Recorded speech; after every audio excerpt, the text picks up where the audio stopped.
Okay, it's recording. What up, YouTube? This is Carlos Talamantes here with a deck profile here at one of my locals. I got third or fourth place in the OTS championship here and won all these packs. It was pretty cool. I got to play against a lot of friends that I haven't seen in a moment, and the deck performed very well. Bricked one time in 5 rounds for the most part.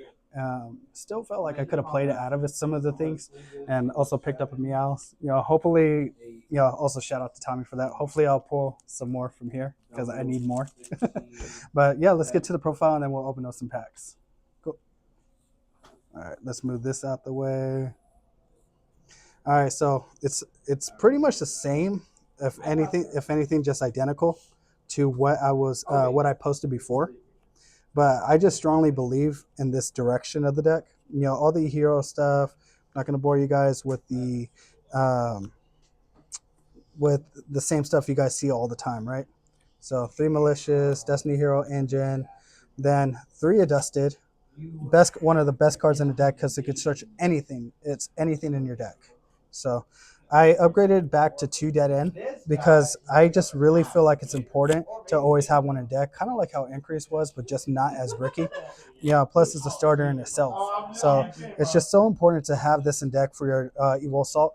And then even if you do have it, even if you do Evil Assault in one out, then you have another one for the crackback, and you still are able to go into a lot of different plays.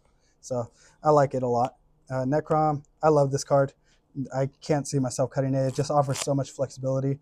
What you do is you lead with this, and make your opponent interact with this because they know you're going to get an Omni Negate.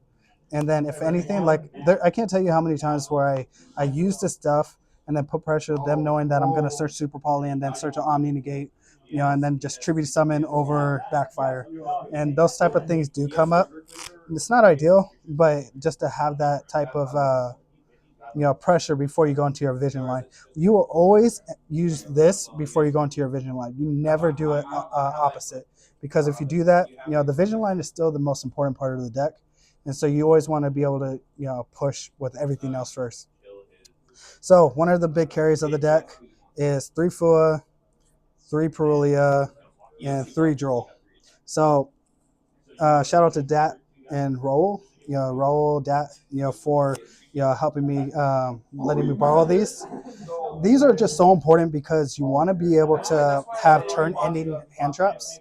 You're playing a deck, a 60-card deck for one. You want to draw cards. The more cards that you have, the better off you are of your place pushing through, because you're playing cards that require costs, and so you always want to be able to have cards to push through. The more options you have, the less options you'll be able to put your opponent on.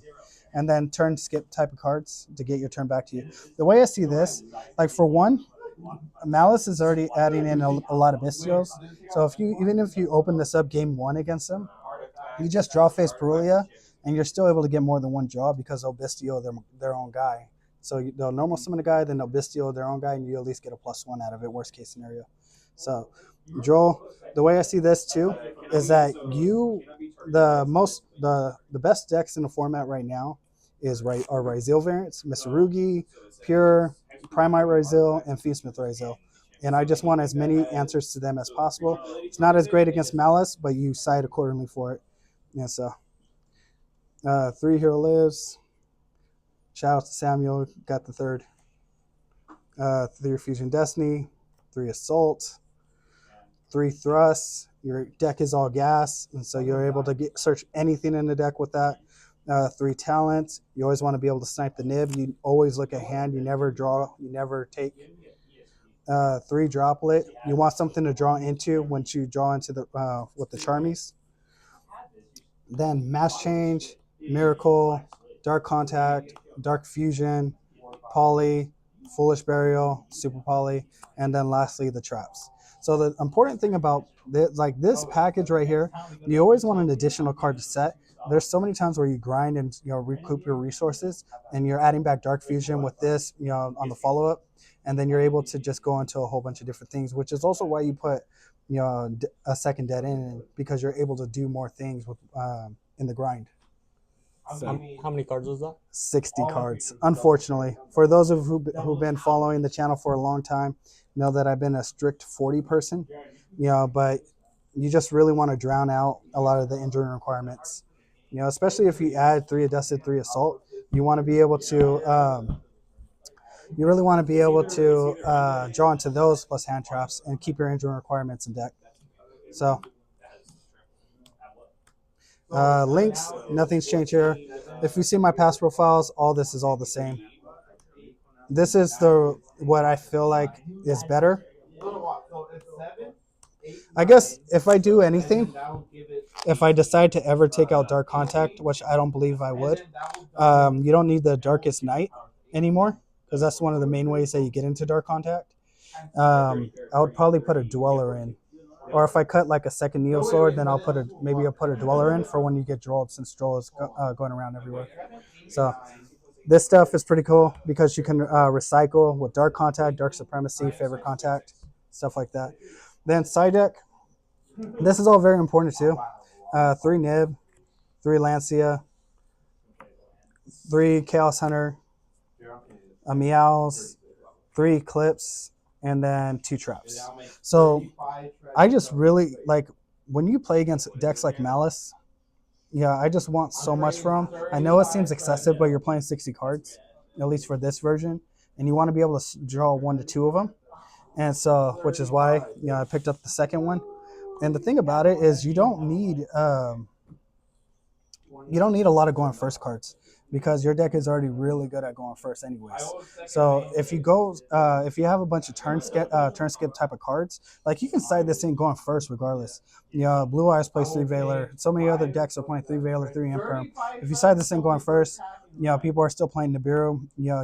If you don't have enough to side in, you could just dodge Nib with this. You can dodge Imperm, you can dodge Veiler. So this is always an auto side going in first. It's never too many going second cards. These you could get off a thrust. So either way, you got 4 of each copy. So nothing would truly change. Maybe I'm probably gonna put in the second Meows. Yeah. Also, shout out to Tony back in the game. Say what's up, Tony. What's up? All right, so let's open up all these packs. Hopefully, I pull another Meows. Oh yeah, did you pay for that? Oh, would it not even matter if I even paid over? No, don't do it. Oh yeah. I mean, you could do it. You can just blow that up. Actually, I'm curious if. Okay. I wonder if it has to be. Come on, give me at least one good card.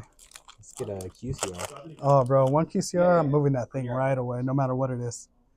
I don't know what that is. Any QCR, I'm moving. Maybe except for Barrel Dragon, because I have the QCR loads. So.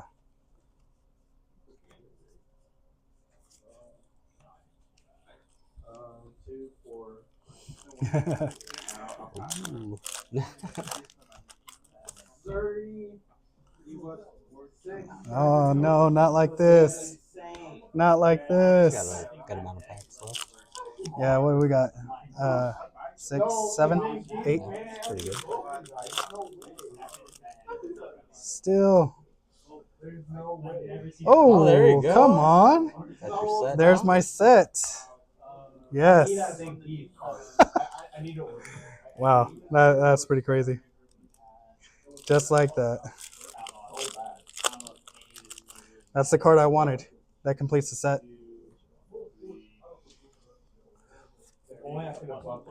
Oh, by the way, the Kribo on the deck is still important. Yeah, I know you guys are watching the pack opening. I'm sorry. But this guy, he is still important. I know a lot of people are cutting him. But when you open up Miracle, you open up Favorite Contact, especially Favorite Contact. Yeah, you can discard it and add it back, but you leave yourself open to Disruption. And then on top of that, this offers flexibility that you might have not had before in your hands. And you always want more cards that gain value off of discarding them and them being in graveyard. And so it's just still very, very important.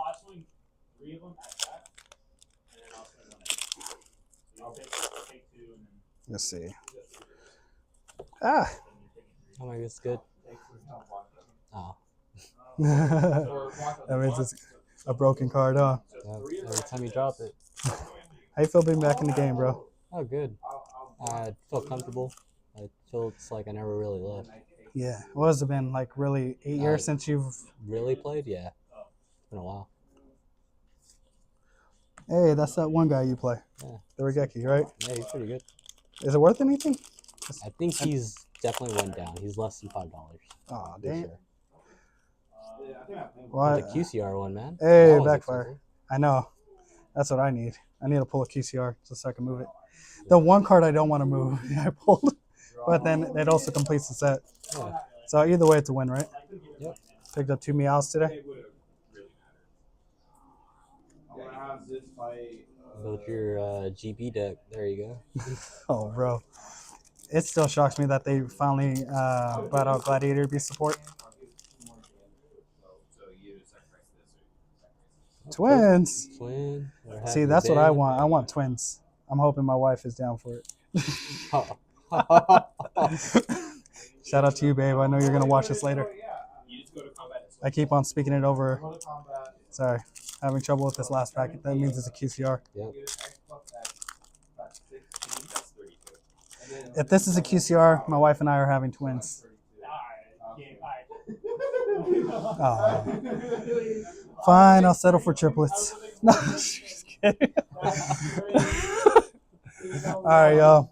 The deck is really good. It's felt good. You know, this whole like the past few tournaments that I played against, I feel like I'm getting closer to where I want the deck to be. I have a regional this weekend in Los Angeles, so happy. This is proof. But all right, guys, catch you later. And remember, sometimes you're the only hero that somebody will ever see. So be kind to one another.